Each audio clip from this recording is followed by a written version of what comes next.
Hello, everybody. Welcome, whatever time zone you're in, to the Workplace Navigation Podcast. Why did we create this? I've been managing projects and programs for over 20 years now, and I found that from time to time I came across the same problem over and over and over again. And when I couldn't solve it, I would go to a coworker or an associate. We'd put our heads together or the team, we'd figure it out. It occurred to me over time that the workplace has a workforce that is a genius.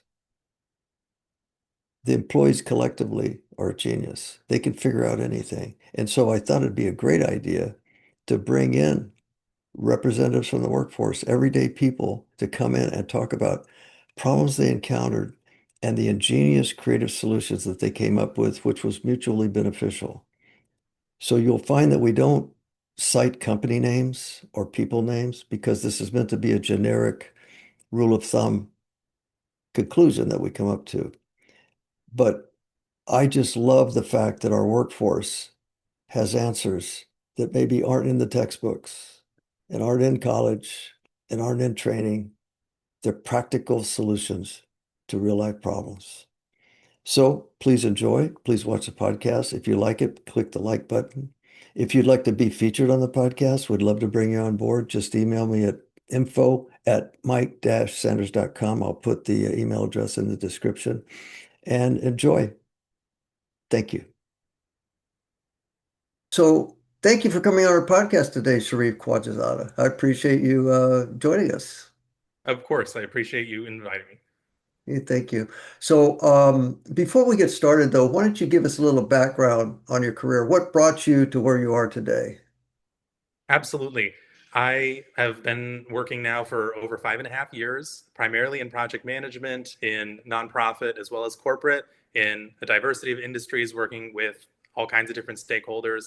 And what brought me to this particular point in my career is what I'm here to talk about today, asking the right questions and just always wanting to learn more. Excellent. Okay. So what obstacle did you face that you solved and you want to talk about today? The issue I want to talk about today is dealing with ambiguity, how to turn a complex situation into something understandable that can be surmountable. Okay, very good. When you the first this obstacle you want to talk about, what happened to you inside? I mean, what emotions were you feeling when you first encountered this obstacle? At the time, I was really stressed out. It was right after I'd gotten my PMP. So, of course, in my brain, I only understood like when we work on a project, you have to define scope, schedule, and budget, and that's your foundation. And you just kind of get rolling from there.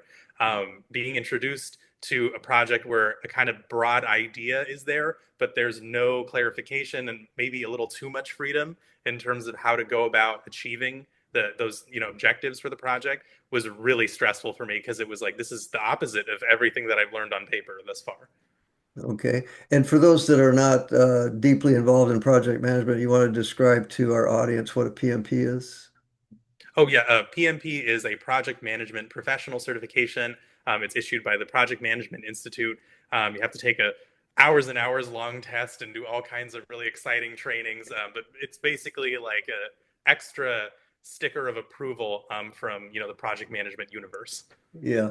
Well, I know when I took my PMP exam, I think it required a 61% correct rate correct answers to pass, and I got 62%. So I feel like I'm a really good PMP. There you go. You passed. That counts. Okay. So describe the problem that you saw that you ran into. What can you describe it in a little bit more detail, please?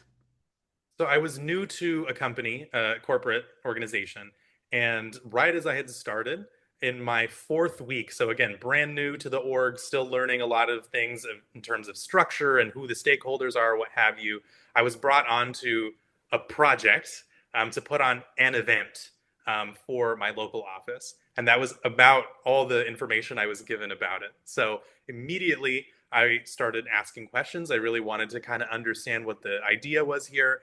And this was an office of 500 team members, 500 salespeople in particular.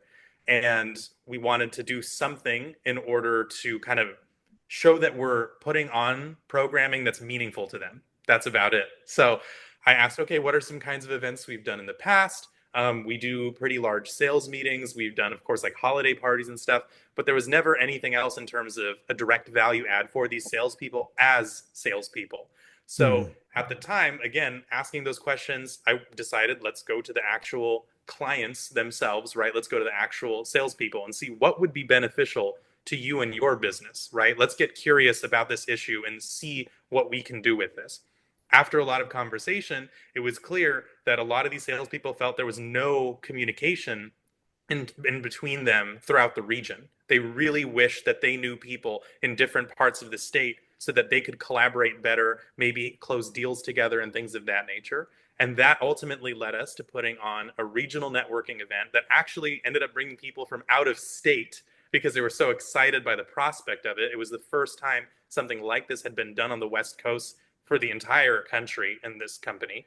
And it was super, super exciting for people all over to come over and connect and get to know a bunch of people so that, again, we can continue to close deals and people can collaborate more effectively going forward. Okay, so the solution to your problem of this ambiguity was to ask questions of whom, would you say in particular?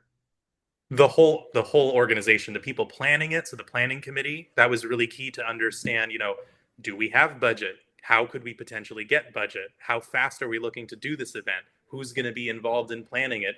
Things of that nature. And then on the other side of it, the actual clients, the beneficiaries, Mm, right? Who mm, are we doing this for? mm, And learning kind of what they want to get out of it as well. So for me, again, if we had to boil it down, it's turning ambiguity into curiosity. That is really mhm, the solution there. mm. And the question, the people that you were questioning were what we could call in project management stakeholders. Correct. It, and a stakeholder being anyone affected by this program or initiative. Okay. Yes. Okay. So what was the outcome?